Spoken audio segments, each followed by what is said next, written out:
শান্ত, পাকিস্তানের সাথে সাকসেসের পর স্বাভাবিক আশা ছিল যে ভারতের মাটি তো সেরকম কোনো কিছু হতেও পারে, কিন্তু আমরা আসলে দেখলাম যে আসলে আমরা ফাইটই করতে পারলাম না। যদি ভারত ইনিংস জিতে না করতো তো থার্ড খেলা শেষ হয়ে যেত, কিন্তু মনে হয়নি যে আমরা পাকিস্তানের সাথে এত বড় একটা সাকসেস পেয়েছি।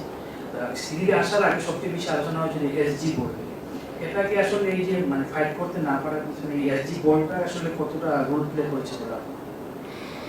না, আমার কাছে খুব বেশি একটা বল নিয়ে মনে হয়নি, সত্যি কথা। কারণ বল তো আসলে বলই, ডিফারেন্স থাকে কোকাবুরা এসজি, বাট আমার মনে হয় প্রত্যেকটা প্লেয়ার অ্যাডজাস্ট করেছে, যতটুকু সম্ভব প্রিপারেশন নিয়েছে। বাট এটা নিয়ে আসলে খুব বেশি যে বলের কারণে আমরা খারাপ খেলেছি, জিনিসটা এরকম না।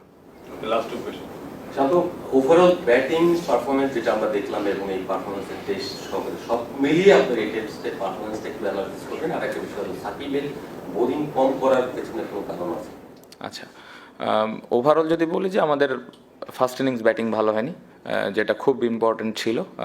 ওই জায়গায় আমরা স্পেশালি টপ অর্ডারে যদি একটা পার্টনারশিপ আমরা করতে পারতাম তাহলে আরেকটু ভালো অবস্থানে থাকতাম, এটা একটা দিক ছিল। আর সেকেন্ড ইনিংসে ভালো আবার পার্টনারশিপ শুরু করেছি, বাট শেষের দিকে আবার খুব আর্লি উইকেট পড়েছে, ওই জায়গাটাতে আমাদের আরেকটু কেয়ারফুল হওয়া উচিত। সাকিব ভাইয়ের বোলিংয়ের ব্যাপারে যেটা বললেন যে আমাদের কিন্তু ফার্স্ট ইনিংসে আপনি যদি দেখেন 3 পেস বোলারই দারুণ বোলিং করেছে, সো আমার প্রয়োজনই পড়েনি তাকে বোলিংয়ে আনার জন্যে। আর এক পাশ থেকে মিরাজ ভালো বল করছিল, সো এটা একটা পরিকল্পনাই ছিল যে যত বেশি আমি ফাস্ট বোলারদের বল করাতে পারি, এবং আমার মনে হয় 6টা উইকেটও আমরা খুব তাড়াতাড়ি নিলাম, সো এটাই প্ল্যান ছিল।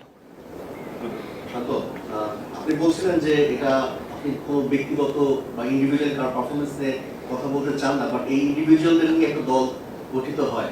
তো আমরা সবাই মোটামুটি দেখতে পাচ্ছি যে সাকিব একটু স্ট্রাগল করছে ব্যাটিং, বোলিং, ফিল্ডিং সব কিছুতেই। তো আপনার কাছে অ্যাজ এ ক্যাপ্টেন, আপনার কাছে কি এরকম যে স্ট্রাগল করছে সব ডিপার্টমেন্টে, এমন একটা প্লেয়ারকে টিমে কন্টিনিউ করাটা একটু ডিফিকাল্ট মনে হয় কি অ্যাজ এ ক্যাপ্টেন? ভাই অনেক কিন্তু ব্রেভ কোশ্চেন করছেন, মাশাল্লাহ। না, আমি যেটা বললাম যে আমি অ্যাজ এ ক্যাপ্টেন হিসেবে সত্যি কথা বলতে যে জিনিসটা দেখি, এটা শুধু সাকিব ভাই বলে বলছি না, আমি যেটা দেখি যে কতটুকু কষ্ট করছে এবং কামব্যাক করার জন্য যা যা করা দরকার সেই কাজগুলো করছে কি না, টিমের প্রতি ইন্টেনশনটা কীরকম, এই জিনিসগুলো আমি খেয়াল রাখি, বা আমি চেষ্টা করি যে ওই প্লেয়ারটা টিমকে দেওয়ার জন্য কতটুকু প্রস্তুত, 100% কিনা। এটা অনেকে ভাবতে পারে হয়তো সাকিব ভাই দেখে আমি বলছি, বাট জিনিসটা এরকম নয়। একটা নাহিদ রানা থেকে শুরু করে মুশফিক ভাই পর্যন্ত সেম জিনিসটাই কিন্তু আমি দেখার চেষ্টা করি। কোনো এমন না যে রান করছে বা রান করছে না, এটার থেকে ইম্পর্টেন্ট আমার কাছে লাগে যে তার প্রিপারেশন কেমন, বা টিমের প্রতি তার চিন্তাভাবনা কেমন, সে টিমকে ভালো কিছু দেওয়ার জন্য ওই অনুযায়ী প্রিপারেশন নিচ্ছে কিনা। সো এই জিনিসটা দেখে আমি হ্যাপি। টিমে যেই 15টা 16টা প্লেয়ার আছে সবার ওই প্রিপারেশন বা কমিটমেন্ট দেখে আমি খুশি।